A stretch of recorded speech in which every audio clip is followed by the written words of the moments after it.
once again, I'm reading a storybook. It is called The Little Mermaid Dreams Under the Sea. Let's enjoy the story. Ariel's secret grotto was her favorite place in the whole undersea world, especially now that the statue of Prince Eric was there. Oh, Flounder, it is almost like having Eric with me, Ariel cried to her best friend as she threw her arms around the statue's neck. Look, that's Prince Eric in the statue, and she's falling in love with him. Ariel! Ariel! Sebastian the Crab exclaimed. Get a hold of yourself. He is not real. He is nothing but a hunk of rock. Ariel pulled her ear up to the statue's mouth. Did you say something, Eric? She asked. She pretended to listen for a moment, then turned to her friends. He said if you two would please excuse us for a moment. He has something he'd like to say to me alone. Go on, shoot! I guess Sebastian does not like the statue, but Flounder does. And Ariel loves Prince Eric. Let's see what happens next.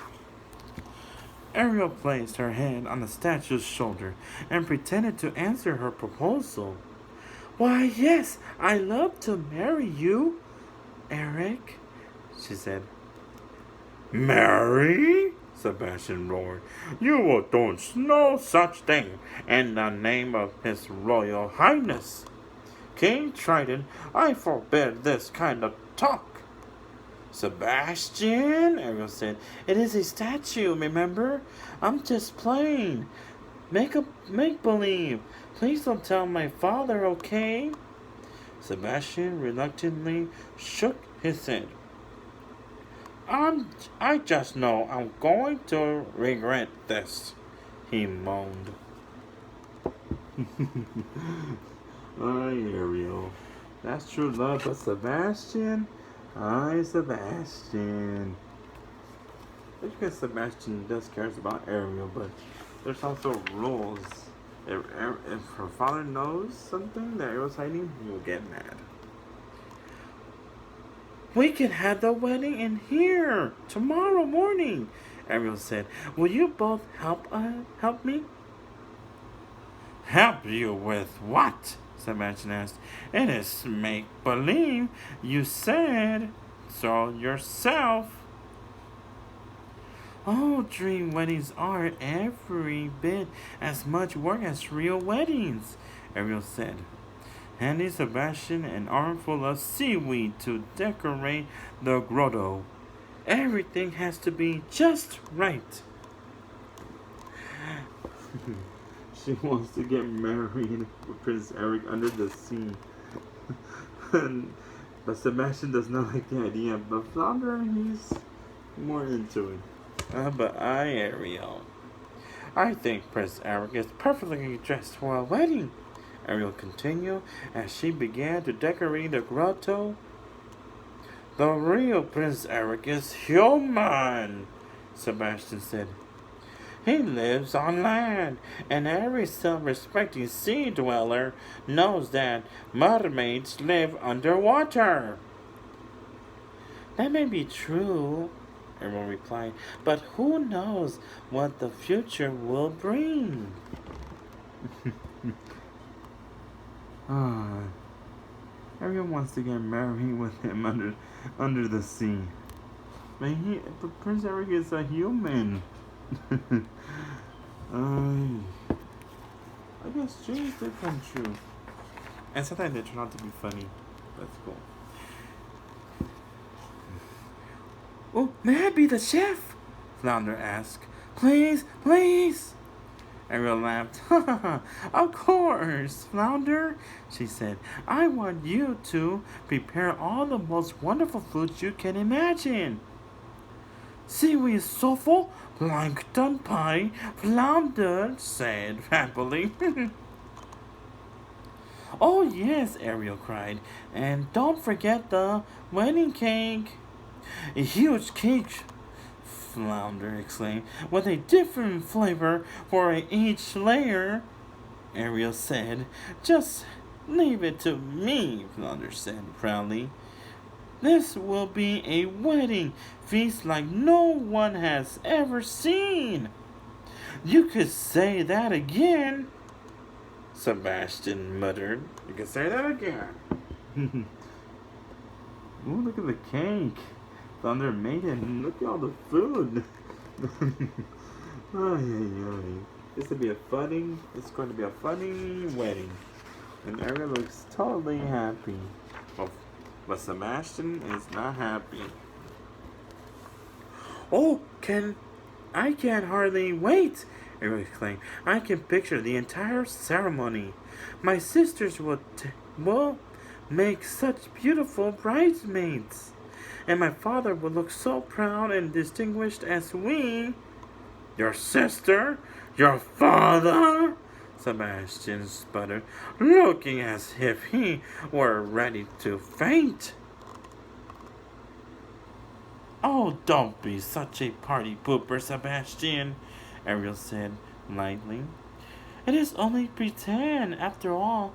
But then Ariel said to herself, But someday it is going to be real. I just know that someday my dream will come true. She dreams of marrying Prince Eric. But let's see how her father will react. King Triton. And look at Sebastian's face. Sebastian, he's all, all shocked.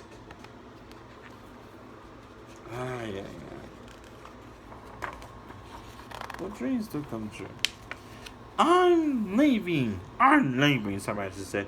I can't take any more of this nonsense. Flounder, Eric called, can you think of someone else to be the master conductor of the grand orchestra and perform the ceremony?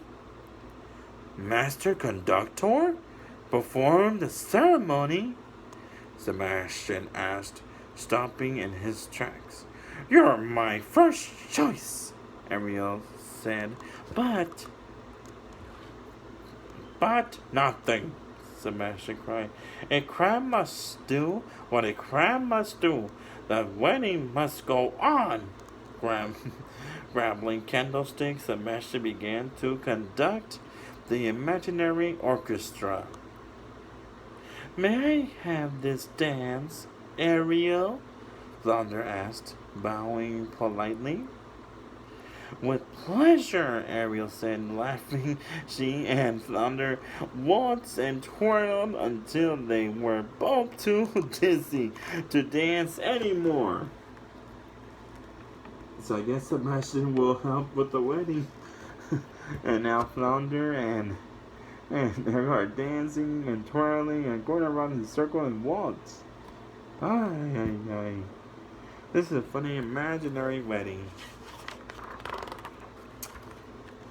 That evening in her room, Ariel was trying on her veil, which she had made from a curtain, when there was a knock at her door.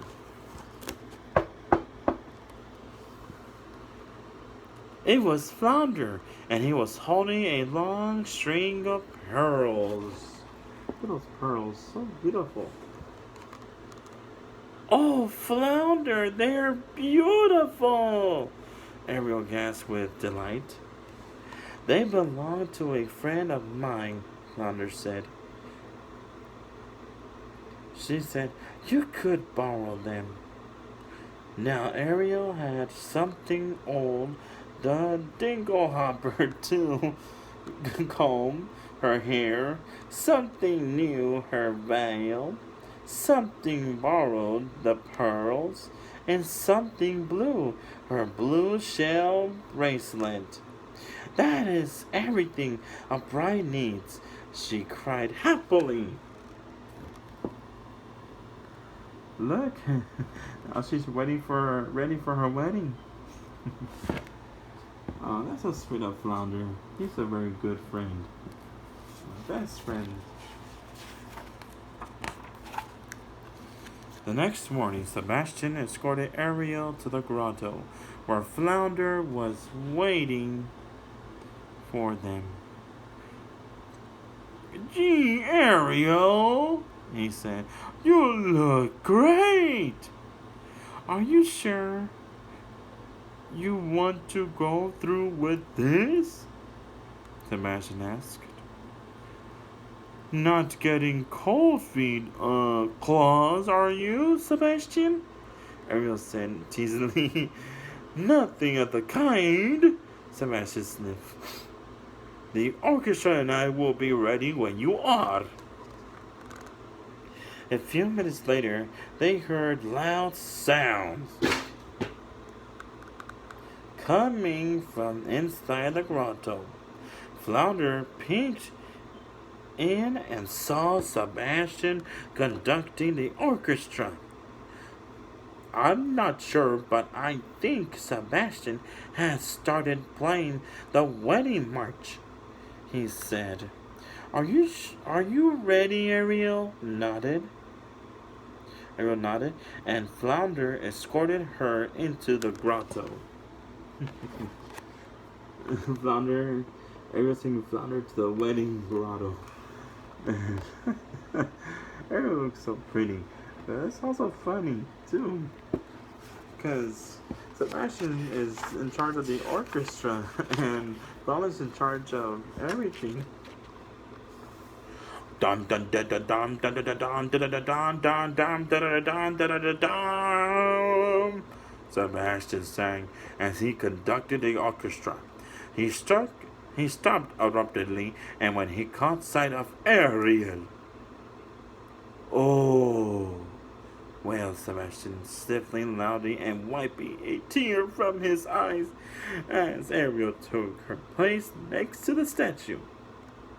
Weddings always make me cry.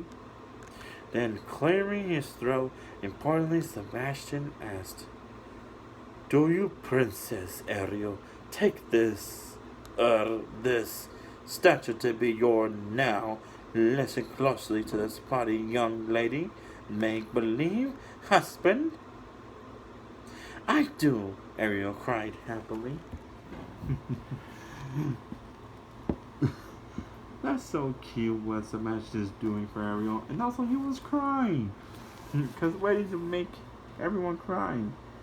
And look at Ariel. She looks happy. Aww. So cute. And do you, Mr. Pretend Prince, take this perpetually provoking princess to be your make-believe wife? Sebastian finished. Ariel leaned toward Aaron. He says he does, she said. Well then, I pronounce you 100% imaginary husband and wife. Sebastian said. Hooray! Flounder cheered as he rushed to catch Ariel's bouquet. With her eyes glowing like stars, Ariel hugged her friends. Oh, thank you. This has been a dream wedding, she cried. And now I'm inviting you both to my real wedding to Prince Eric. I'm not sure when it will happen or where or how, but I know it will happen. I can feel it in my heart. So she and her lovely pretended statue husband are now married. It is very funny.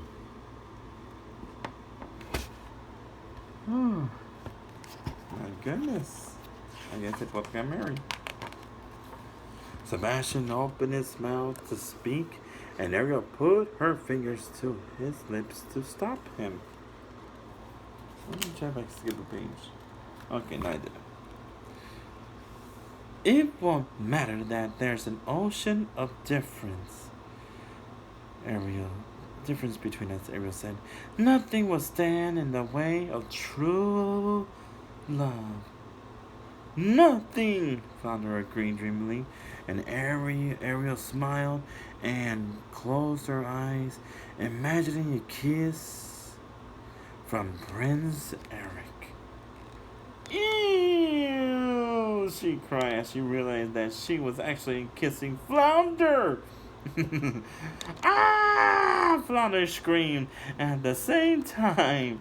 Aha! Sebastian shouted. So what comes of silly notions about marrying human princess as if they could ever really happen? But Ariel knew that someday her dreams would come true. So she's imagining she's about to kiss Prince Eric. But she was actually gonna kiss Flounder and she didn't notice it. That's funny. And they both screamed. And that is the end of our last story. A Disney Princess. Well, it's good to have someone that you had dreamed of falling in love with your whole life. But also, dreams, sometimes they do come true and sometimes they don't, but one day they will. Ariel's dreams had came true because she has finally met her true love, Prince Eric. But here's the difference between them. She is a mermaid and she lives under the sea, and he is a human. He lives on the surface on land.